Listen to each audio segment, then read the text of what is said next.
નમસ્કાર દર્શક મિત્રો, મિસ્ટર ગુજરાત ન્યૂઝમાં આપનું સ્વાગત છે।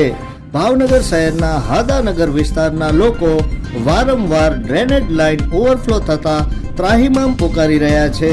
શહેરના હાદાનગરમાં સ્નેહ મિલન સોસાયટીથી લઈને અક્ષર પાર્ક જવાના રસ્તા પર વારંવાર ગટર ઉભરાવાનો પ્રશ્ન સર્જાય છે।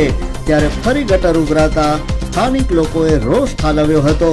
જ્યારે સ્થાનિક લોકોના કહેવા પ્રમાણે રેલવેની ગટર હોય ત્યાં ફરિયાદ કરતા જતા ડ્રેનેજ લાઇન મહાનગરપાલિકાની છે તેવા જવાબ આપવામાં આવે છે। જ્યારે મહાનગરપાલિકાને ફરિયાદ કરવા જતા ડ્રેનેજ લાઇન રેલવેની છે તેવું કહેવામાં આવે છે। બંને તંત્ર એકબીજા પર આક્ષેપ કરી રહ્યા છે, જ્યારે તેની સજા સ્થાનિક લોકો ભોગવી રહ્યા છે।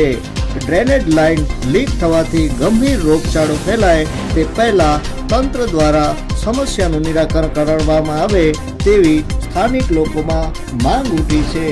Report by Hasmukh Nimavar. જોતા રહો મિસ્ટર ગુજરાત ન્યૂઝ, સત્યતાની સાથે સ્પષ્ટ વાત। ધન્યવાદ। મારું નામ ભીખાભાઈ। આ વિસ્તારમાં હું ઘણા સમયથી રહું છું, છેલ્લા 50 વર્ષથી। આ અમારે ત્રાસ ખૂબ છે આ પાણીનો, ગટરનું પાણી છે અને અવારનવાર અમે ફરિયાદ કરતા છતાં પણ કાંઈ કોઈ ધ્યાન દેતું નથી। કેટલા દીધા બોલે? આ લગભગ મહિનો દિવસ ઉપર થઈ ગયું।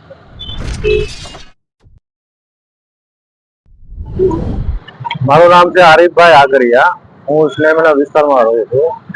છેલ્લા ઘણા સમયથી રેલવેની ગટર ઉભરાય છે। વારંવાર રજૂઆત કરવા છતાં કોઈ એનો નિકાલ આવતો નથી।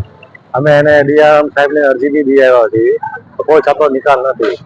રેલવે એમ કહે છે કે આ મ્યુનિસિપાલિટીનું પાણી છે અને મ્યુનિસિપાલિટીને રજૂઆત કરી એ લોકો આવીને ચેક કરી કે આ અમારું પાણી નથી। હવે એ રેલવે માથે નાખે છે। રેલવે વાળા કોઈ જવાબ દેતું નથી અને પાછળ રેલવે વાળાએ નવી ગટરનું લાઈન ચાલુ કરી છે। એ લોકોએ જે અત્યારે ઘરની સામે મોટો ખાડો ખોદ્યો છે, ગટરનું પાણી બધું છે એકત્રિત ત્યાં કરશે। એ કરે તો અમને એની સામે વાંધો છે, કેમ કે બધું પ્રદૂષણ ને ન્યુસન બધું અમારે ભોગવવાનું છે।